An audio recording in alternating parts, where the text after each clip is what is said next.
Hey there, welcome back to Crystal Talks. It's Katie and Cynthia here. Thrilled to be here with you as always.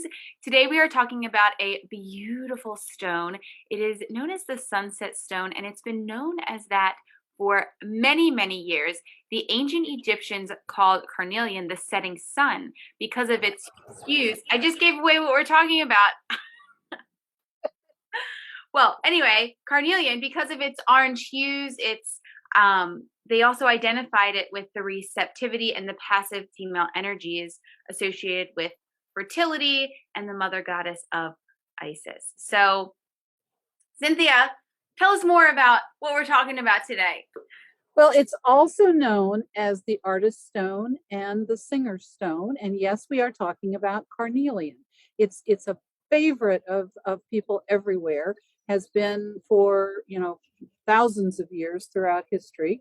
And it's one that has a huge, just a myriad number of benefits that can help us both in emotional, spiritual, and physical well-being and wellness. So, Absolutely. And this stone is the colors of carnelian are just so beautiful. And each carnelian stone is very unique. You can find a carnelian stone that is mostly orange or even mostly yellow or mostly red, but you can also find ones that have the full hue of all of them mixed together and different variations of those three colors in the stone. So it has this very unique visual visual beauty, but also very unique properties in and of itself. It aligns with the element of fire, the root, sacral, and solar plexus chakras, which is no surprise when you look at its colors, right? And like I said, Isis, the Egyptian goddess of life. So carnelian is a stone to spark that creativity, but also to bring you to life, which is something I think we all need sometimes, right? That extra little boost up. So, Cynthia, tell us all the different benefits of carnelian. well, to lock into that creativity that we all have, you need to believe in yourself. You need to have that self-confidence, and we get that from carnelian. It gives us courage. It aids us in self-trust, and it also helps promote positive life choices, which again, if you're surrounded by positivity, then you feel that spark to to bring out whatever your inner voice says in whatever form of artistic creativity you choose. It helps physically. It helps restore our vitality. It gives us motivation and kind of wipes out that apathy that we can easily get as we go through the routine of day to day. As we've said, it's amazing for stimulating creativity. Um, Mentally, it helps improve our analytic abilities, clarifies perception, sharpens concentration, and just gets rid of that mental lethargy, that mental fog that again we get into every once in a while. It's also great at calming anger. And banishing all kinds of emotional negativity, and it replaces it with the beauty of love, of life, and bringing in, and which again sparks our creativity. It's useful, interestingly enough, for to support us in overcoming abuse of any kind that we've been through, as it overcomes our negative conditioning and encourages determination. As Katie's alluded to, physically, it boosts our fertility and stimulates sexuality. It helps us to treat lower back problems, things like rheumatism, arthritis, neuralgia, and depression. But it also helps regulate the kidneys, as you would guess from the chakras that Katie mentioned a moment ago. It helps healing in bones and ligaments.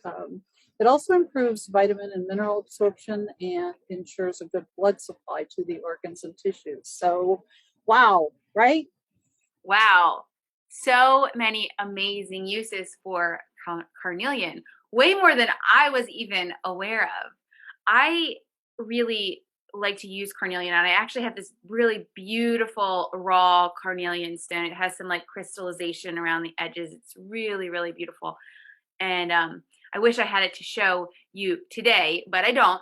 So anyway, I really like to use that carnelian to kind of tap into my creative energy.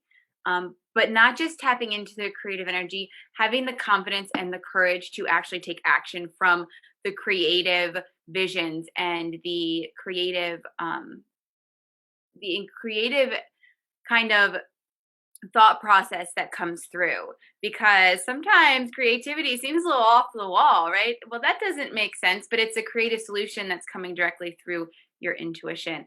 And so carnelian really supports that flow of creativity, but also that courage and confidence, like Cynthia said. And so I like to meditate with carnelian, just holding it in my hands to kind of access that creative energy and solutions, creative solutions to life's curveballs, because life is always going to throw those curveballs, and it's up to you to figure out how you want to respond and react to them. And carnelian is a great stone to activate creative solutions and give you the confidence to actually take action with those creative solutions. And I say pair carnelian with any yoga poses that inspire you. Yoga poses that you feel inspired when you stand in. For me, that's poses like goddess, warrior 2, warrior 1, tree pose. These are all poses that really inspire me and kind of lift me up. And carnelian just adds to that inspiration, sparking that life force and sparking that creativity through you. You can also pair carnelian with 2 great mantras. I use my power and light to improve the world. I confidently step into my creativity. Really powerful words to pair with the energy of this beautiful stone. And we can add a whole nother layer to it when we talk about essential oils. So Cynthia, what oils can we use with carnelian? Well, as we've talked about before, you need to pick your intention, because we talked about all the different ways that carnelian can benefit. So, which one sounds good to you? Which intention are you going to choose? If it's confidence, then I would suggest you start with bergamot, Roman chamomile, or spearmint. If it's that mental focus that you're working for, then good ones would be lemon, rosemary, or spearmint.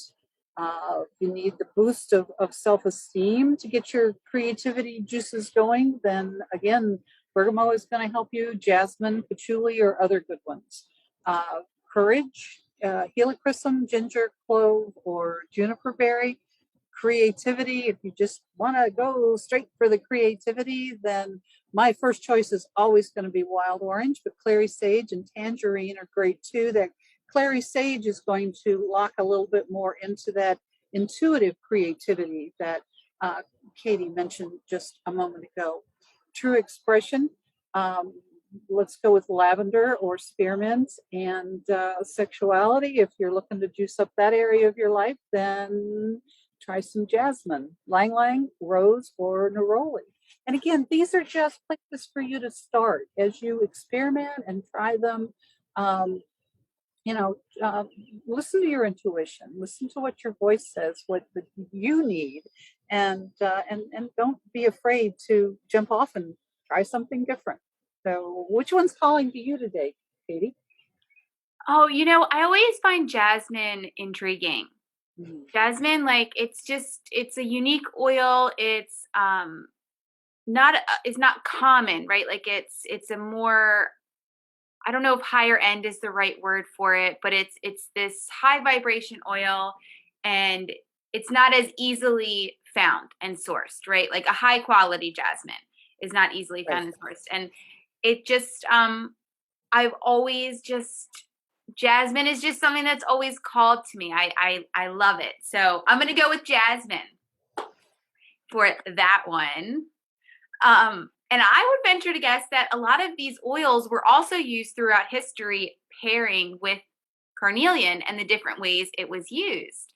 In early Babylon, there were cylinder amulets of carnelian that they wore for many reasons. As I mentioned earlier, the ancient Egyptians called it setting sunstone. It aligned with the mother goddess Isis for them. Ancient warriors also wore carnelian around their necks for courage, for physical power, to conquer their enemies.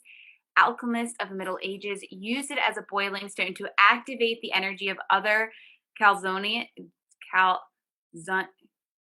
gonna say this wrong, calzone. Do you know how to say that? I even looked this up and how to pronounce it, but I forget how it's said. Okay, calzone Denise. Calzone Denise. By the way, Very it's good. spelled completely different than what it sounds, but that's pretty close to what it said. I'm like 99% sure. Anyway, alchemists used it in the Middle Ages. Carnelian was favored in Greek and Roman times for engraving signet rings as amulets, and carnelian was also called sardinus or odum, which was considered most important among the Hebrews and the Arabs to prevent illness. So carnelian has been used for many, many years for lots of different reasons. And Cynthia, can you tell us kind of how we can use it today and take all this information and bring carnelian into our life? Well, we've talked about the creativity, so it would be great to place anywhere where you're, you're working on that creative side of your life. You can also wear it for protection against anger, as we said. It diffuses that anger, both yours and other people's. Keep it close by for self confidence. Again, maybe in a work area or someplace where you feel yourself, doubting yourself. Keep it in the bedroom to increase the libido. It's a great gift for artistic Virgos to help them and keep them believing in their creativity. And as far as Feng Shui is concerned, it works well if you place it in the south side of the house for abundance or the west side for creativity. And as we've talked about, of course, use it in your roller bottles. Absolutely. So many amazing ways to use carnelian. Let us know how you are going to bring carnelian into your life. How are you going to use carnelian and bring this really beautiful, vibrant energy into your world? If you would like a PDF of all the information we talked about today, just drop PDF below and we will get that right over to you. And of course, we'll meet you back here next week with another amazing, beautiful stone. Until then, enjoy.